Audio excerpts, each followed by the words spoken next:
নমস্কাৰ বন্ধু বান্ধৱীসকল, মই জ্যোতি শিখাই আজি আপোনালোকৰ মাজলৈ লৈ আহিছোঁ পুনৰ এটা নতুন ভিডিঅ'। আজি এই ভিডিঅ'টোত মই আপোনালোকৰ লগত আলোচনা কৰিবলৈ ওলাইছোঁ HS ছেকেণ্ড ইয়েৰৰ প্ৰি ফাইনেল এক্সামিনেশ্যনৰ অসমীয়া বিষয়টোৰ কেইটামান অতি গুৰুত্বপূৰ্ণ প্ৰশ্নোত্তৰৰ বিষয়ে। আহকচোন পলম নকৰি আজিৰ এই ভিডিঅ'টো আৰম্ভ কৰোঁ।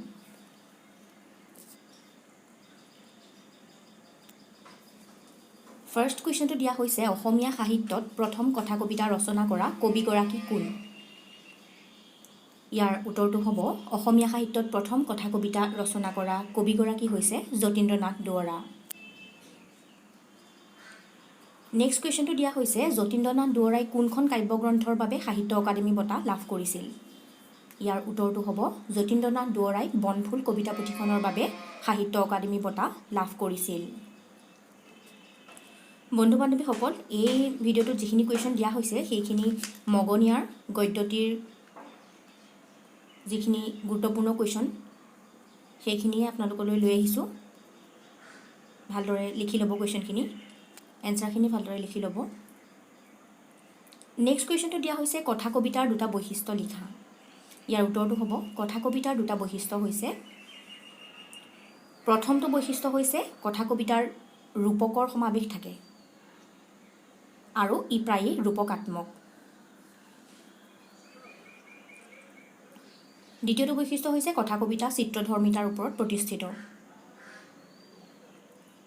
ইম্পৰ্টেণ্ট কুৱেশ্যন এইকেইটা।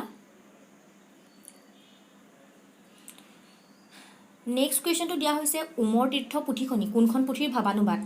প্ৰায়ে আহি আছে।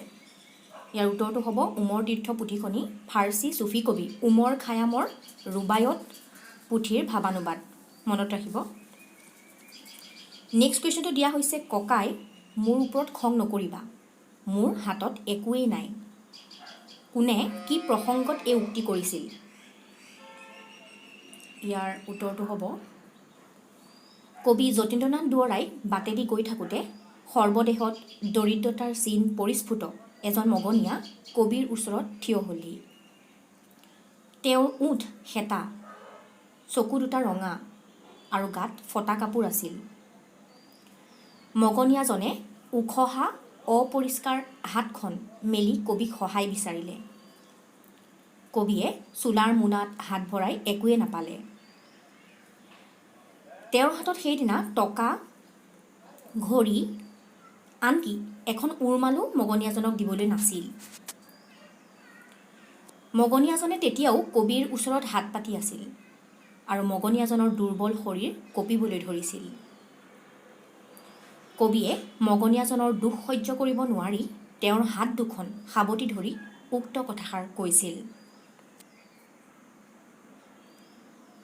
মষ্ট ইম্পৰ্টেণ্ট কুৱেশ্যন এইটো ফাইনেল এক্সামৰ বাবে। আজিৰ ভিডিঅ'টোত দিয়া গোটেইকেইটা কুৱেশ্যনেই ফাইনেল এক্সামৰ বাবে অতি গুৰুত্বপূৰ্ণ এই গদ্যটিৰ সম্পৰ্কীয়। গতিকে ভালদৰে লিখি ল'ব, এই কুৱেশ্যনখিনি চাব। নেক্সট কুৱেশ্যনটো দিয়া হৈছে, মগনীয়া পাঠটি ক'ৰ পৰা সংগ্ৰহ কৰা হৈছে? ইয়াৰ উত্তৰটো হ'ব, মগনীয়াৰ পাঠটি কবি যতীন্দ্ৰনাথ দুৱৰাৰ কথা কবিতা নামৰ পুথিখনৰ পৰা সংগ্ৰহ কৰা হৈছে। নেক্সট কুৱেশ্যনটো দিয়া হৈছে, যতীন্দ্ৰনাথ দুৱৰাক কি কবি বুলি জনা যায়?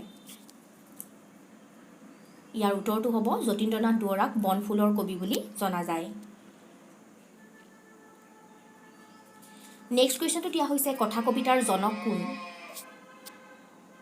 ইয়াৰ উত্তৰটো হ'ব, কথা কবিতাৰ জনক হৈছে ৰুছ সাহিত্যিক আইভান তুৰ্গেনিভ।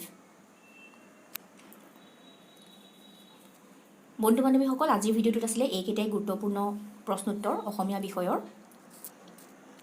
আপোনালোকে সকলোৱে ভিডিঅ'টো ভালদৰে চাব, লিখি ল'ব কুৱেশ্যন এনচাৰখিনি, আৰু ভাল লাগিলে লাইক কৰিব, বন্ধু বান্ধৱীসকলক শ্বেয়াৰ কৰিব, আৰু এই ভিডিঅ'বোৰ চাই আপোনালোকৰ কেনেকুৱা লাগিছে কমেণ্ট কৰি জনাব। সঁহাৰি পালে ভিডিঅ'বোৰ দিবলৈ ভাল লাগে। আৰু কোনোৱে যদি প্ৰথমবাৰ মোৰ এই চেনেলটোলৈ আহিছে তেনেহ'লে মোৰ চেনেলটো ছাবস্ক্ৰাইব কৰি ৰাখিব। আজিলৈ ইমানেই।